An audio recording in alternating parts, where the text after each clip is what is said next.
మిమ్మల్ని ఏదేదో చేయమంటలేడండి, సావాసం చేయమంటున్నాడు. ప్రతిరోజు ఎలాగైతే మీరు భోజనం 3 పూటలు 4 పూటలు తింటున్నారో అలాగ ప్రార్థన కూడా మీ ఆత్మను బలపరచడానికి ఖచ్చితంగా చేయాలి. ఆహారం అయిపోయే వరకు ఆహారం తింటారా, లేకపోతే సగమే ఇచ్చిపెడతారా? అయిపోయే వరకు. ఒకవేళ కడుపు భారంగా అనిపించినా కూడా కొంచెమే ఉందని తింటారు. ఎందుకు? దాని విలువ మీకు తెలుసు కనుక. అవునా కాదా? మరి ఆత్మ పరిస్థితి ఏంటి? మరి కొద్దిసేపే ప్రార్థన చేస్తున్నాం, ఆ కొద్దిసేపు ప్రార్థన అయిపోయిన తర్వాత ఇంకా చేయబుద్ధి అవుతుంది, కానీ ఏదో పని పడుతుంది. మరి ఇప్పుడు ఆ ప్రార్థన కంప్లీట్ చేసిపోదామా బయటికి, లేకపోతే సగమే చేసిపోదాం?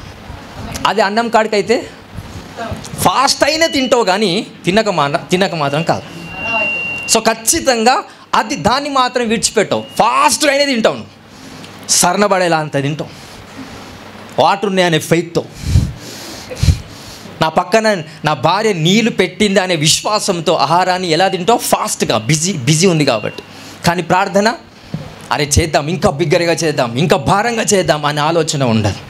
సో ప్రార్థన ఎప్పుడైతే నువ్వు దేవునికి చేస్తావో అదొక ప్రోటోకాల్ కాదండి. ప్రార్థన అనేది నేను ఒకలాగా చేస్తే మీరు ఒకలాగా చేయగలుగుతారు, తప్పు కాదు. ఇక్కడ ఒక్కొక్కరు ఒక్కొక్కలాగా ప్రార్థన చేస్తారు. నాలాగనే మీరు ప్రార్థన చేయమని నేను చెప్పట్లేదు. మీకు ఎలాగ ప్రార్థన వచ్చో, వాట్ ఈజ్ ప్రేయర్? ప్రార్థన అంటే ఏంటి?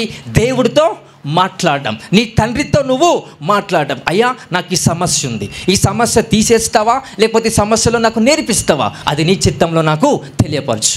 నేను ఉద్యోగం చేయాలనుకుంటున్నాను, ఏ ఉద్యోగం అయితే బాగుంటుంది, నీ చిత్తమే జరుగునుగాక. వ్యాపారం పెడదాం అనుకుంటున్నాను, ఏ వ్యాపారం అయితే బాగుంటుంది, నీ చిత్తమే జరుగునుగాక. If you pray like this అంటూ the father who is the creator of the universe, సర్వాన్ని సృష్టించిన దేవుడు నీకు చేయడానికి బద్ధకస్తుడైతాడా? No, he can do everything. అలాంటి కార్యాలు చేయగలుగుతాడు. బట్ ప్రిన్సిపల్స్ దేవుడు క్రియేట్ చేశాడు. ఆ ప్రిన్సిపల్స్ని ఫాలో అవుతూ మీరు ముందుకెళ్తే you shall experience the blessings of Jesus. Hallelujah.